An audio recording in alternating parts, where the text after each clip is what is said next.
გამარჯობა, მე ნატა მახვილაძე ვარ და თქვენ დღის ქრონიკას უყურებთ. ევროკავშირში პოლიტიკური ტურბულენტობა იმატებს. წევრი ქვეყნების ზოგიერთი ლიდერი უკვე აღარ მალავს, რომ მიმდინარე პროცესები ევროკავშირის დასასრულის დასაწყისია.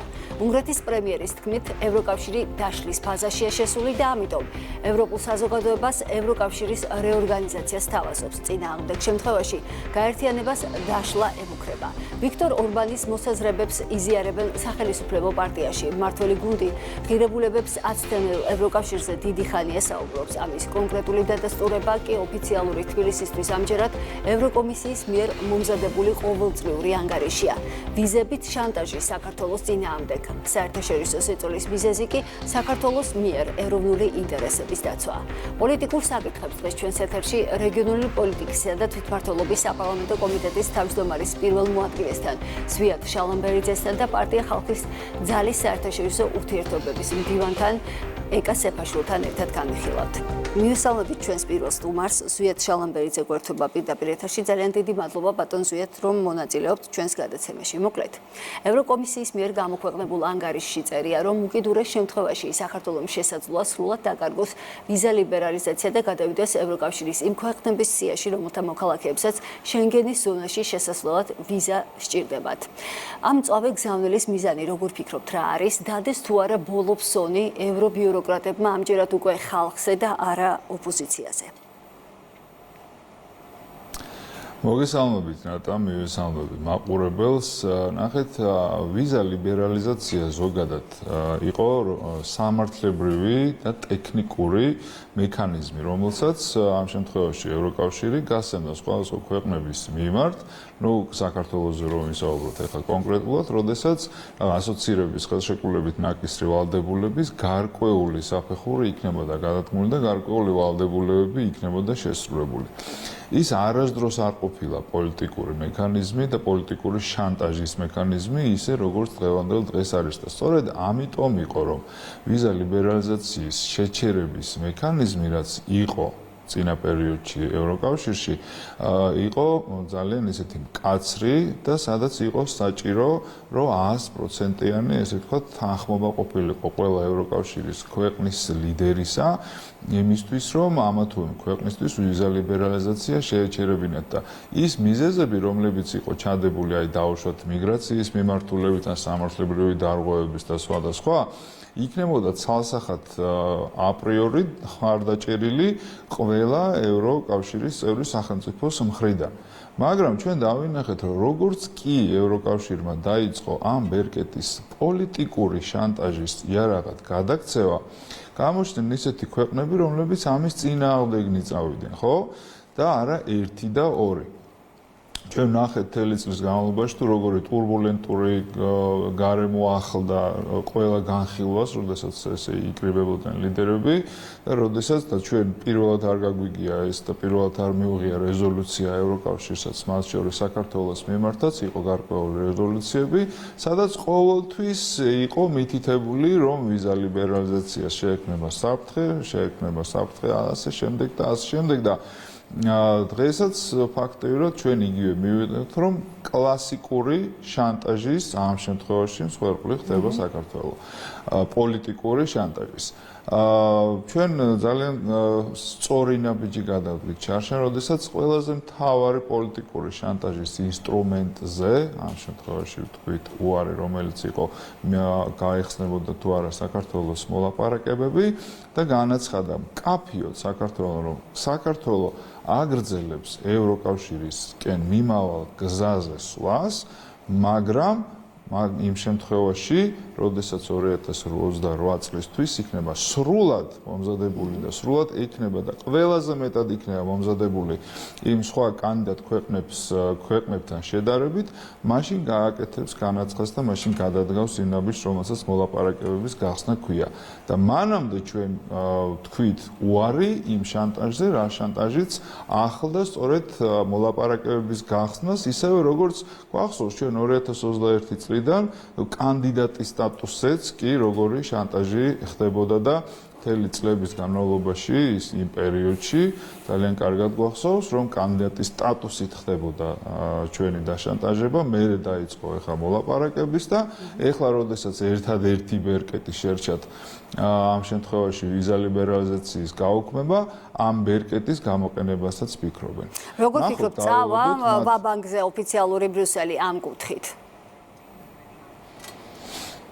უნდა დაველოდოთ რეალურად, იმიტომ რომ იქ არიან ადამიანები და ჩვენ ცალსახად ვამბობთ ხოლმე ყოველთვის, რომ ჩვენ ზოგადად ევროკავშირს ვმიჯნავთ ცალსახად ცალკეული ბიუროკრატებისგან. მე ძალიან დიდი იმედი მაქვს, რომ საბოლოოდ საღი აზრი გაიმარჯვებს და ჩვენ ხედავთ, რომ არაერთი როგორი კრიტიკული განცხადებები ისმის ევროკავშირის წევრი ქვეყნების ლიდერების მხრიდან, ისეთი კრიტიკული განცხადებები, რომლებიც არასდროს არ გაჟღერებულა ამ შემთხვევაში ევროკავშირის ხელმძღვანელობის მიმართულებით, ხო? არაერთი განცხადება მოვისმინეთ ბოლო დღეებში და დარწმუნებული ვარ, რომ განცხადებლების რიცხვი კიდევ უფრო გაიზრდება და კიდევ უფრო მწვავე განცხადებების მომსწრენი ვიქნებით თითოეულ ჩვენთაგან. გასაგებია. აი პოლიტიკური ტურბულენტობა ევროკავშირში იმატებს. აი როგორ ფიქრობთ თქვენ ეხლაც ახსენეთ 2028 წლისთვისო. 2028 წლისთვის ევროკავშირი იქნება იმ შემადგენლობით, რასაც ეხლა ვხედავთ. რატომ გეკითხებით? იცით, საგულისხმო იყო მაგალითად ვიქტორ ურბანის განცხადება, რომ ევროკავშირი დაშლის ფაზაშია და როგორ ფიქრობთ, ამ შემთხვევაში საქართველოს პოზიციონირება როგორი უნდა იყოს, როგორ გესახებათ მოვლენების განვითარება? მათ შორის ვიქტორ ორბანმა ისიც თქვა, რომ ეხლა ეს იმხელა მექანიზმია, რომ ეს ესე მარტივად ვერ დაიშლება და არ დაიშლება, რა თქმა უნდა, მაგრამ იმ ხელმძღვანელობით, რაც არის, ეხლა უყურებ ფაქტიურად დაშლის პროცესის დაწყებას, ხო?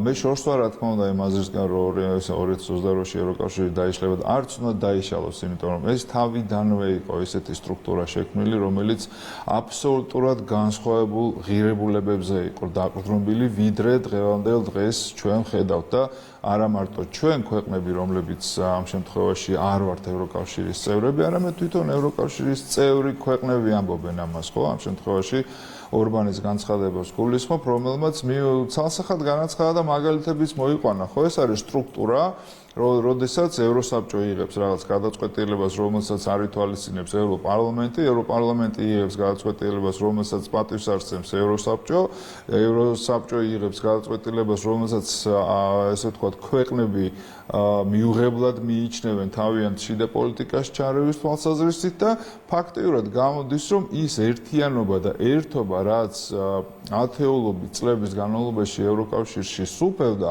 რაღაცა გარკვეული ჯგუფის მოსვლის მიერ ხელმძღვანელობაში ეს ერთიანობა დაიშალა და ცალსახად ხედავთ და მარტო ორბანს არ გაუკეთებია, ხო, ეს განცხადება. ჩვენ ნახეთ ჩეხეთის პრემიერ-მინისტრის განცხადება, ჩვენ ხედავთ როგორი პოზიცია აქვს იტალიაში და სხვა და სხვა. და აქედან გამომდინარე და ყველაზე მთავარი ნახეთ ამერიკის რეზოლუცია, ხო? უსაფრთხოების, სადაც ცალსახად იყო გაკრიტიკებული ის ევროკავშირის დღევანდელი მდგომარეობა და ცალსახად იყო ნათქვამი, რომ ევროკავშირი ასე რეალურად ვერასდროს ვერ გააგრძელებს ისეთივე წარმატებით ფუნქციონირებას, როგორც იყო დაუშვათ წლების განმავლობაში. კი ბატონო. ევროკავშირის ქვეყნები 2028 წლიდან როგორც პოლიტიკო ავრცელებს პროცენტის სახით ყოველწლიურად 3 მილიარდ ევროს გადაიხდიან. მე შეგახსენებთ გუშინდელ ფაქტს 16 საათიანი მოლაპარაკებების შემდეგ გაირკვა, რომ პარტნიორებმა კიევის მოთხოვნა არ დააკმაყოფილეს და გაყინული რუსული აქტივების კონფისკაციაზე უარი თქვეს.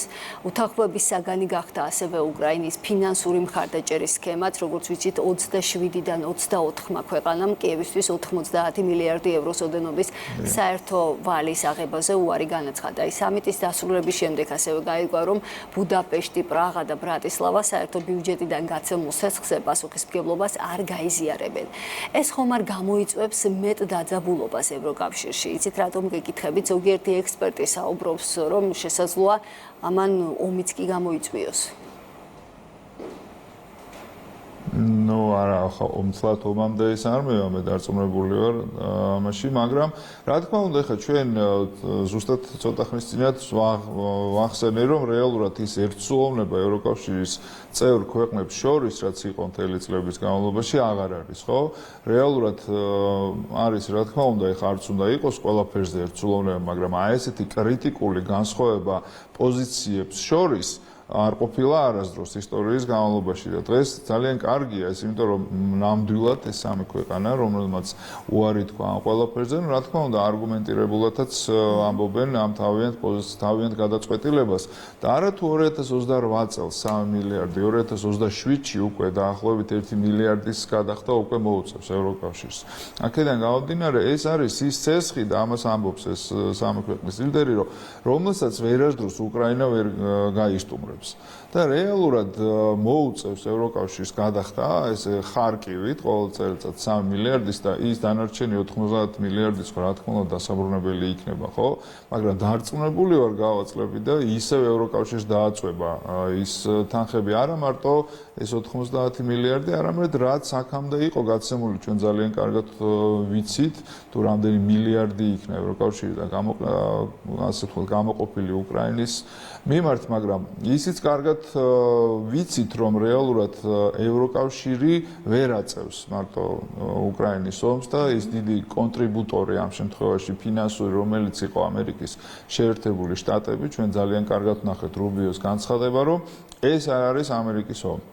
და ცალსახად გამოხატა თავისი პოზიცია ამერიკის შეერთებული შტატების ხელმძღვანელობამ და საბოლოოდ თქვა უკრაინის, ასე ვთქვათ, ომის დაფინანსებაზე. რა თქმა უნდა, ეხა უკრაინა არც უნდა მიატოვოს არც ევროკავშირმა, არც ამერიკამ, თავისთავად ვიცით, რომ ყველაზე მთავარი ეხა მოლაპარაკებები, რაც მიმდინარეობს, არის ის, რომ დაამყარდეს ერთხელ და სამუდამოდ მშვიდობა, მაგრამ ერთის მხრივ მშვიდობაზე ვსაუბრობთ, მაგრამ მეორეს მხრივ 2 წლის საბრძოლო ბიუჯეტს ვაძლევთ ეხა უკრაინას, ხო ცოტა აცდენილია ერთი მეორისგან. მაგრამ ნახოთ, დაველოდოთ სიტუაციას და მე ძალიან ღრმად ვარ დარწმუნებული, რომ ესე იგი ეს ფინანსური მხარდაჭერა იქნება თუ სხვადასხვა მიმართულებით ევროკავშირის გვერდში დგომა უკრაინისთვის, პირველ რიგში გამოიხატება იმისთვის, რომ სამშვიდობო მოლაპარაკებები მივიდნენ ბოლომდე.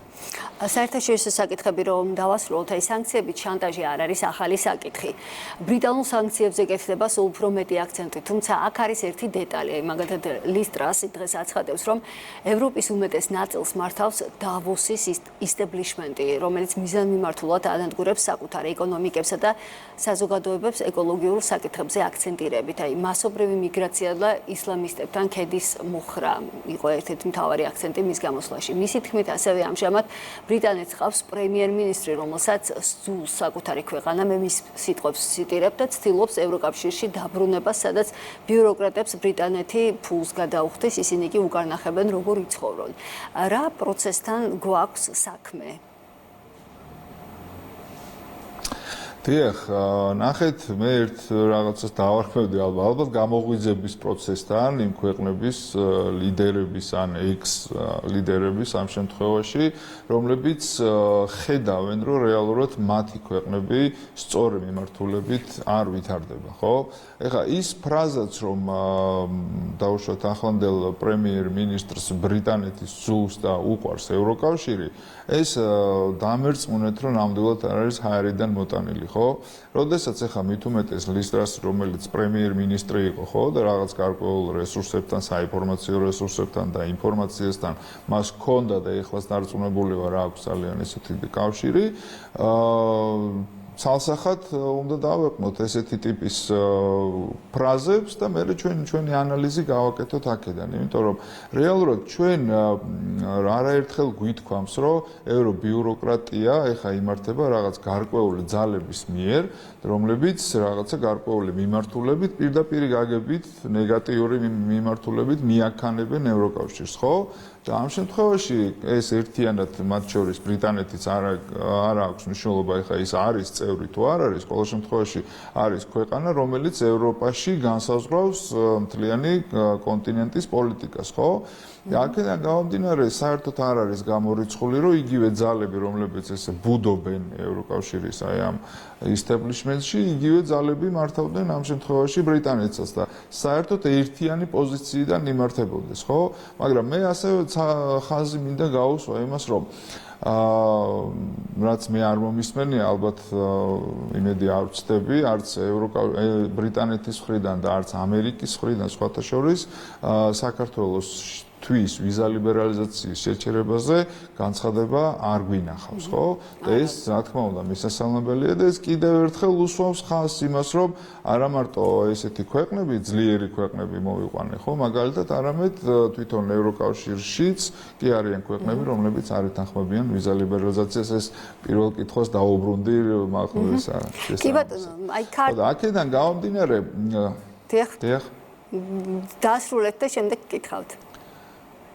ხო, და აქედან გამომდინარე ჩვენ ხედავთ რეალურად თუ როგორი კრიზისი იყო ამ შემთხვევაში არა მარტო ევროკავშირის სხვადასხვა ქვეყანაში და არამედ ბრიტანეთშიც პოლიტიკურ კრიზისი მაქვს საუბარი, რომელიც აქამდე გარეთ არ გამოდიოდა, თორე აგერ BBC ვნახეთ, ხო, რეალურად რომ ბოლო პერიოდამდე იყო აბსოლუტურად ესე ვთქვათ ყველაზე ესეთი სტრუქტურა, რომელიც იყო რაღაცა მისაბაძი ყველა ქვეყნისთვის და ჩვენც გადმოვიღეთ BBC-ს მოდელი, იცით?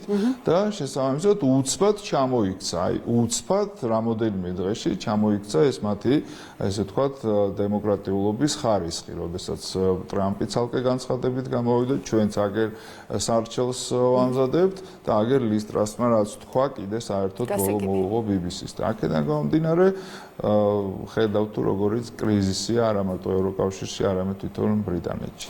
კიდევ ერთ თემას მინდა შევეხოთ, აი ჰააგის შემდეგ ნიუ-იორკი თბილისმა კიევს სოლიდარობა ამჯერად გაეროს ტრიბუნიდან გამოუცხადა. საქართველოს რეზოლუციას შეუერთდა და ამ ნაბიჯით ქვეყანამ ისევ დაგმო რუსული აგრესია და კიდევ ერთხელ დაადასტურა უკრაინის სუვერენიტეტი. საერთაშორისო საზოგადოებას შორის ერთ-ერთი, თუმცა კავკასიაში ერთადერთია საქართველოს რეგიონში თბილისი მარტოა ერევანმა რეზოლუციისთვის ხმის მიცემისგან თავი შეიკავა, ბაქოს ხდომას საერთოდ არ დაესწრო. რამდენად შეიმჩნია, როგორ ფიქრობთ ეს ყველაფერი ოფიციალურმა ბრიუსელმა და შეიმჩნევს თუ არა სამომავლოდ? სამწუხაროდ იცით რა არის, რომ ნახეთ მე ძალიან არ შეუმჩნევია, მოდი ესე ვთქვათ, არც ბრიუსელს და არც უკრაინას, ისევე როგორც ბოლო 4 წლის განმავლობაში არც ერთი რეზოლუციის, ანუ ყველა რეზოლუცია საქართველოს უჭერდა მხარს და ეს იყო ათეულობით რეზოლუცია, სადაც უკრაინის მხარდამჭერი, ესე ვთქვათ, ნაბიჯი იყო გადადგმული ყოველთვის და არც ერთხელ არ დაუხევია საქართველოს უკან. და თუმცა ჩვენ ნახეთ, რომ არც უკრაინას და არც ევროკავშირს ეს არ შეუმჩნევია და ჩვენ ამას იმიტომ არ ვაკეთებთ, რომ ეს ვიღაცამ შეიმჩნიოს, ხო?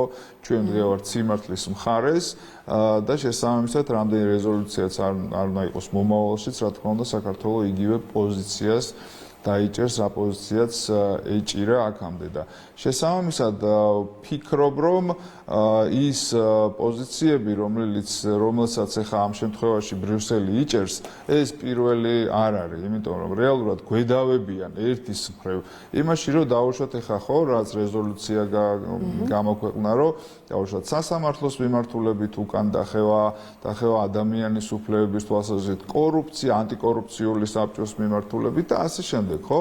ერთის მხრივ გვედავებიან ამ საკითხებში და მეორეს მხრივ ჩვენ ვხედავთ, რომ ალბათ კვირა არ გავა, რომ ახალი რეიტინგი არ გამოქვეყნდეს, აი როგორც სასამართლოს დამოუკიდებლობის თვალსაზრისით, როგორც კორუფციის დონის კიდევ უფრო შემცირებაზე საქართველოს მთავრობაში და ხელისუფლებაში ამ შემთხვევაში და ყოველთვის საქართველოს როგორც ევროკავშირის ქვეყნებს შორის, ისე მსოფლიოს მასშტაბით იჭერს ყოველთვის რაღაც ან ათეულშია, ან 20-ეულშია, ან მისი პოზიცია უმჯობესდება წლიდან წლამდე.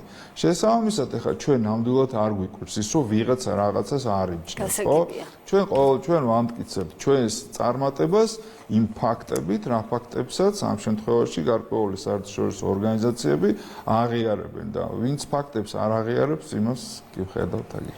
ძალიან დიდი მადლობა ზვიად შალამბერიძე, რეგიონული პოლიტიკისა და თვითმმართველობის საპარლამენტო კომიტეტის თავმჯდომარის პირველი მოადგილე საუბრობდა პირდაპირ ეთერში. ეხლა კი მივესალმებით ჩვენ შემდეგ სტუმარს, ეკა სეფაშვილი, პარტია ხალხის ძალის საერთაშორისო ურთიერთობათა მდივანი გვერდება პირდაპირ ეთერში. ძალიან დიდი მადლობა ქალბატონო ეკა, რომ გამონახეთ დრო და მონაწილეობთ ჩვენს გადაცემაში. მოკლედ, ბრიუსელის და ევრობიუროკრატების ორმაგი სტანდარტი არის ისევ საუბრის მთავარი თემა.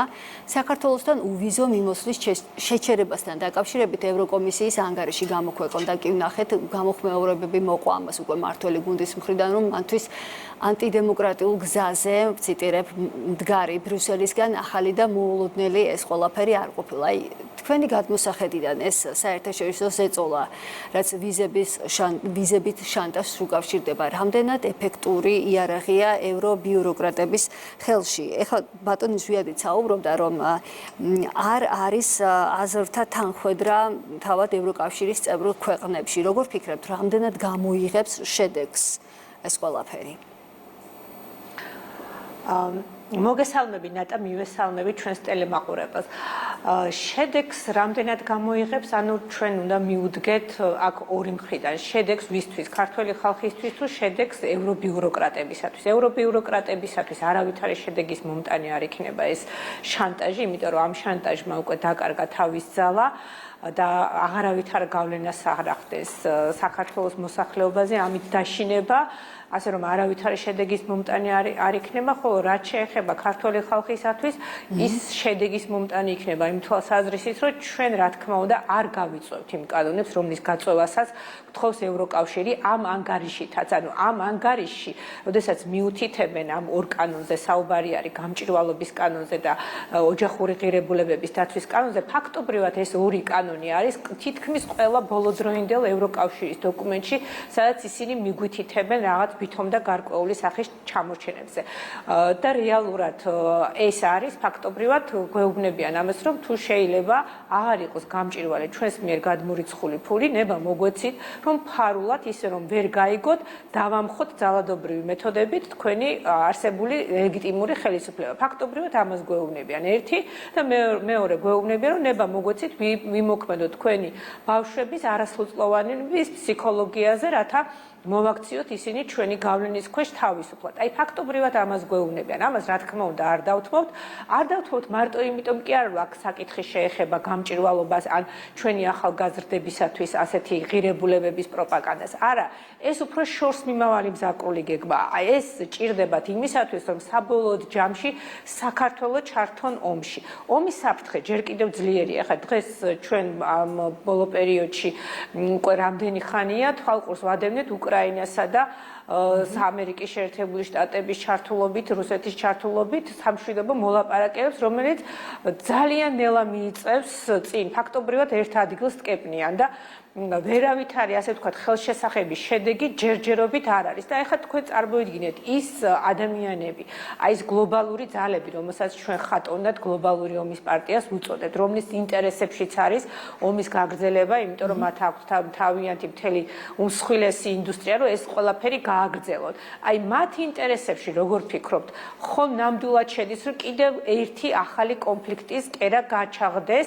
და როგორც ისინი ამ ომის დასაწყისში ამბობდნენ შეიკრას რაღაცა ეგრეთ წოდებული რკალი, ეგრეთ წოდებული გეოპოლიტიკური სარტყელი, როგორც ჩვენი აგენტები ამბობდნენ, მათთვის ნამდვილად ინტერესში არის საქართველოში, რომ ომი დაიწყოს, ისინი ამით რამდენიმე ამოცანას ერთდროულად შეასრულებენ.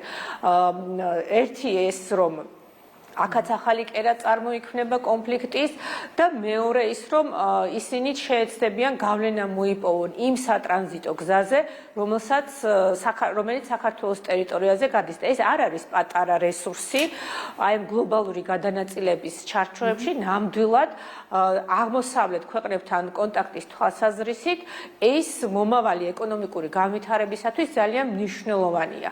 გარდა ამისა, მეორე მნიშვნელოვანი მიზანი, რის გამოც საქართველოს საქართველოს ომში ჩართვა უნდათ. ეს არის რა თქმა უნდა რუსეთის პოზიციების შესუსტება და ძალიან ხშირად ისმის ხოლმე ამასთან დაკავშირებით სკეპტიციზმი, რომ პატარა საქართველოს რაიმდენად უნდა შეასუსტოს რუსეთი, მაგრამ ესე არ არის. რუსეთის გარკვეული ძალების გადმოსროლა რა თქმა უნდა მოუწევს აქეთ, რომ წარმოიქმნას კონფლიქტი და ღმერთმა დაგვიფაროს, რომ ეს მოხდეს. რა თქმა უნდა საქართველოს რამდენიმე საათში განადგურდება მისი ძირითადი სტრატეგიული ობიექტები, თუმცა იმისათვის რომ რუსეთმა კონტროლი შეინარჩუნოს, მას დაჭირდება გარკვეული ცოცხალი ძალის, გარკვეული ტექნიკის და გარკვეული ფინანსების დახარჯვა და ეს მისთვის არ იქნება ძალიან იოლი გადასატანი და ასე რომ ის ასე ვთქვათ იქედნური გამონათქვამები, რომელსაც დაუღალავად იმეორებს ჩვენ ქვეყანაში არსებული აგენტურა და ასევე ზოგიერთი უცხოელი აქტორიც, რომ პატარა საქართველოს ნეტა რაიმისთანა უნდა დაუშავოს. არა, რეალურად ეს არის ერთ-ერთი ყველაზე უფრო მნიშვნელოვანი მიზეზი სატრანზიტო ფუნქციაზე მე უკვე აი ეს საკითხები ჯერ კიდევ დგას დღის წესრიგში, ჯერ კიდევ კი არა, ეს დგას მუდმივად და სწორედ აი ამას უკავშირდება ყველა ეს არასამართლიანი მოთხოვნა.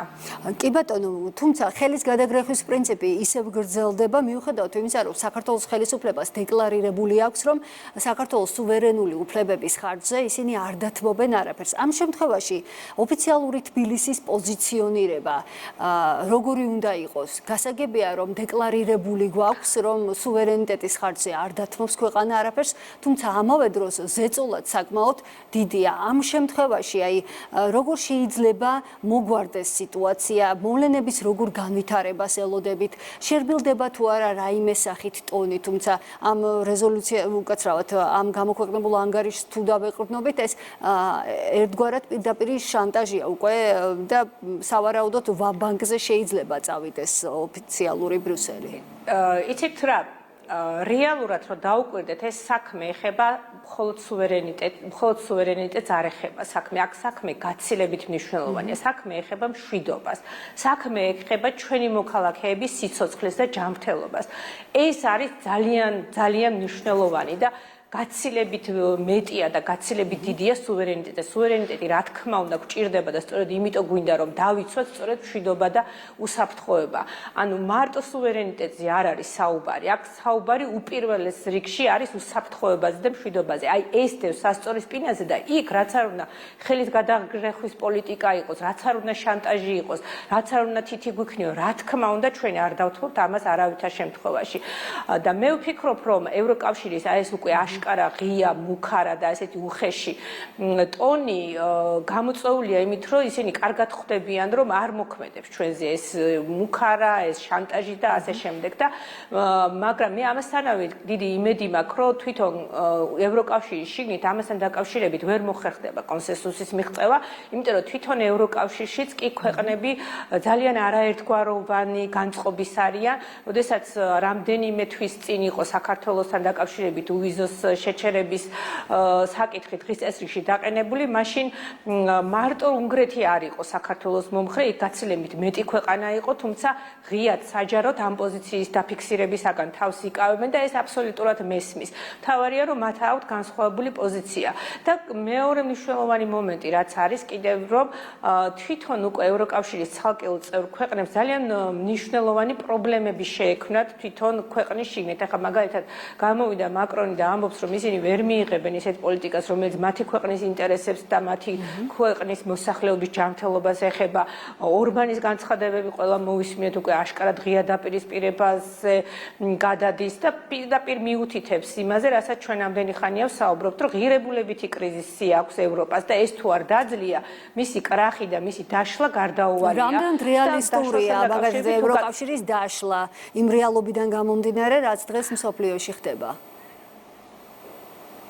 მესავსებით რეალურად მესახება ეს იქიდან გამომდინარე, რომ თუ გავიხსენებთ მის ისტორიას წარმოქმნიდან დღემდე, ასე მარტივად არ იყო მისი, ასე ვთქვათ, აი ამ ინსტიტუციების, რომელიც ზეიროვნული ხასიათის არის, განვითარება და შექმნა, იგივე ერთიანი ბაზარი, single market. აი ამ ბაზრის შექმნასაც ძალიან ბევრი შიდა წინააღმდეგობა ხვდა წილად და სხვათა შორის სხვადასხვა ქვეყნები, გერმანია, საფრანგეთი, მათ სხვადასხვა დროს ევროინტეგრაციის, ანუ ინტეგრაციის გაღრმავების თანხმდენილად ქვეყნის შიგნით ყოველთვის ეწყებოდათ ხოლმე გარკვეული ტიპის კრიზისები და აი ამ კრიზისების დაძლევას ეროვნული ინტერესებისა და საერთო ევროკავშირის ინტერესების რაღაცა ბალანსის დაცვას ყოველთვის ცდილობდნენ და ეხა ვითარება ისე ვითარდება რომ აი ეს ბალანსის დაცვის საშუალებას არ აძლევს ევრობიუროკრატია ცალკეულ ეროვნულ ქვეყნებს და ეს გამოიწვევს გარდაუვლად კრახს თუ უკან არ დაიხია ევრობიუროკრატიამ და თუ ისეთი დირექტივები არ შეიმუშავა რომელიც საშუალებას მისცემს ევროკავშირის ცალკეულ წევრ ქვეყნებს ისე დააკმაყოფილონ ეს საერთო ეროვნული მოთხოვნები რომ ძალიან დიდი საფრთხე არ შეუქმნან თავიანთ მოსახლეობას და მე აქვე გაგახსენებთ სულ რაღაც რამდენიმე კვირის წინ როდესაც ამერიკის შეერთებულმა შტატებმა საგარეო ურთიერთობების დოქტრინა გამოაქვეყნა აქვე პატარა ინფორმაცია გაჟონა სადაც ასე ვთქვათ იყო ისეთი სცენარი სადაც იტალია, ავსტრია, პოლონეთი და უნგრეთი განიხილებოდა როგორც ის ქვეყნები რომელსაც უნდა დაეტოვებინათ ევროკავშირი ეს შემთხვევით არ არის იმას რომ თავი დავანებოთ რამდენად მართალია ეს გაჟონილი ინფორმაცია და რამდენად მტყუანი თავად ის ფაქტი რომ ამაზე საუბრობენ ექსპერტები უკვე იმაზე მიუთითებს რომ აი ესეთი განვითარების სცენარი სავსებით რეალურია და სავსებით შეიძლება განვითარდეს ასე რომ ეხლა ევროკავშირს დარჩენია ერთადერთი გზა ის რომ ისე შეარბილოს პოლიტიკა ანუ ევროკავშირის ზოგადი საერთო პოლიტიკა რომ საშუალება მისცეს ცალკეულ ეროვნულ ქვეყნებს დაიცვან თავიანთი ქვეყნის მოსახლეობის კეთილდღეობა და ამასთან დაკავშირებით სწორედ აი ამ ჭრილშიც განიხილება საქართველოს, იმიტომ რომ ეს მათი საერთო გლობალური მიზნების ერთ-ერთი მიმართულებაა საქართველოსთან ასეთი დამოკიდებულება. და მეორეს მხრივ, როდესაც მე ჩავხედე ამ ლიბერალიზაციის ანგარიშს, ვიზა ლიბერალიზაციის ანგარიშს, ისიც როგორი ანგარიში იყო, ანუ სხვა ქვეყნებთან დაკავშირებით, ყველა ქვეყანას აქვს რაღაც გარკვეული ტიპის პრობლემები, რაღაცა რბილად განიხილავენ, რომ ეს უნდა გამოსწორდეს, აი აქ პროგრესი შეინიშნება და საქართველოსთან არის აი მაქსიმალურად შავად და მუქი ფერებით დახატული. ერთი მომენტი იყო ნიშანდობლივი, რომელიც მე თვალში მომხდა, საუბარი ეხებოდა კორუფციასთან ბრძოლას, რომელიც ისევე მათი ანგარიშებით, რომ ვიმსჯელოთ, საქართველო არის ერთ-ერთი მოწინავე და ძალიან მნიშვნელოვან პროგრესს მიაღწია ამ მიმართულებით. და ამასაც კი აღნიშნავენ, რომ აი საქართველოში ვითარება როგორ ფიქრობთ, რატომ ხდება ამ კუთხით პედალირება? ანუ საქართველოზე პედალირება. ანუ საქართველოზე პედალირება იმიტომ ხდებათ, რომ უნდათ გამოიწვიოს საქართველოს მოსახლეობის გაბრაზება და ხალხის ქუჩაში გამოყვანა. რათა დაამხონ ხელისუფლება და ისევ მივდივართ ისევ იმ ამოცანამდე. ეს არის ანუ მაშველი რგოლი რადიკალებისთვის? მაშველი რგოლი რადიკალებისთვის და იმ მოსახლეობის ნაწილისათვის, რომელიც უჯერებს ამ რადიკალები არა, ესენი არიან პირდაპირ აგენტები, მე რადიკალებს მათ ვერ ვუწოდებ. ესენი არიან პირდაპირ აგენტები, პირდაპირ დავალებით მოქმედი და ხედავენ რომ მათმა პოლიტიკა ვერანაირი შედეგი ვერ გამოიღო. მე გულისხმობ აი ის რომ აი ძალადობისკენ მოუწოდებდნენ მოლოტოვის კოქტეილის სროლელი გმირად შერაცხეს, პირდაპირ მოუწოდებდნენ მოსახლეობას არჩევნებში ვისთვის უნდა მიეცათ ხმა, უხეშად ერეოდნენ საშინაო პოლიტიკაში, სასამართლოს ხდომებს ესწრებოდნენ და ასე შემდეგ. აი ასეთი უხეში მეთოდების მიუხედავად, მაინც ვერ გამოიყვანეს ხალხი ქუჩაში და ეხლა ყველანაირი მეთოდით ცდილობენ ეს გამოიწვიო. ეს ვიზა ლიბერალიზაციაც არის მათთვის ერთ-ერთი ინსტრუმენტი და ეხლა ამასთან დაკავშირებით სწორედ იმიტომ აკეთებენ ესეთ განცხადებებს და ესეთ ანგარიშებს, რომ ამით ხალხს ეუბნებიან, რომ იცით ჩვენ იმიტომ შეგიჩერებთ ვიზა ლიბერალიზაციას, რომ ეს არის თქვენი მთავრობის ბრალი, იმიტომ რომ თქვენმა მთავრობამ ესა და ეს პოლიტიკა კარგად ვერ განახორციელა. მაგრამ რეალობას რომ შევხედოთ და ხალხი ძალიან კარგად ინფორმირებულია და საკმაოდ საღად აზროვნებს იმისათვის მიხვდეს, რომ იმ პოლიტიკის განხორციელებას, რომელსაც გთხოვენ, რომ განვახორციელოთ, ევროპაში წასვლა და ვიზა ლიბერალიზაციაც გვერდზე დაგვრჩება, ისეთი პრობლემების წინაშე აღმოჩნდება საქართველოს მე პირველ რიგში გულისხმობ უსაფრთხოებისა და სტაბილურობის და საბოლოო ჯამში მშვიდობის პრობლემა. ანუ აღარავის აღარ გაახსენდება, აღარც ვიზა თავისუფლება და აღარც ევროპაში მოგზაურობა. და რეალურად რომ მიუდგეთ ამ ვიზა ლიბერალიზაციის ანგარიშს, ანუ იმ ცალკეულ პუნქტებს, რასაც ვითომ და გვიყენებენ როგორც პრობლემატურს. აი ეს პუნქტები თავის დროზე რომელიც შეასრულა ქვეყანამ და 4 დიდი ბლოკისაგან შედგებოდა, ეს იყო საზღვრების ინტეგრირებული მართვა, დოკუმენტების უსაფრთხოება, თავშესაფრების პოლიტიკა, მიგრაციის მართვა, რეადმისიის ხელშეკრულებების შესრულება და ასე შემდეგ. ეს ყველაფერი იმიტომ იყო შექმნილი და იმიტომ განახორციელა საქართველომ, რომ ამით საფრთხე არ უნდა შეექმნას, ანუ საქართველოს მოქალაქეების თავისუფალი მოძრაობით ევროკავშირის ქვეყნებში საფრთხე არ უნდა შეექმნას მათ არალეგალური მიგრაციის თვალსაზრისით და ამ თვალსაზრისით საქართველოს საზღვრები დაცულია უმაღლეს დონეზე. ანუ ის ძირითადი მიზანი, რაც ამ რეფორმას აქვს და ვიზა ლიბერალიზაციის ანგარიშის, რასაც ეყრდნობა, რომ მოხდეს მათი საზღვრების მესამე ქვეყნებისაგან დაცვა, ანუ იმ ქვეყნებთან, ვისთანაც არ აქვს უვიზო მიმოსვლა, აი ამ კრიტერიუმებს, ამ მოთხოვნებს საქართველოს პირწმინდად ასრულებს. ანუ რა რჩება? რჩება მხოლოდ და მხოლოდ პოლიტიკური მოთხოვნები. ძალიან დიდი მადლობა საინტერესო საუბრისთვის. ჩვენს ეთერში პარტია ხალხის ძალის საერთაშორისო ურთიერთობათა მდივანი ეკა სეფაშვილი საუბრობდა. ასეთი იყო მოვლენთა განვითარების ქრონიკა ამ დროისთვის. მე მომავალ შეხვედრამდე გემშვიდობებით.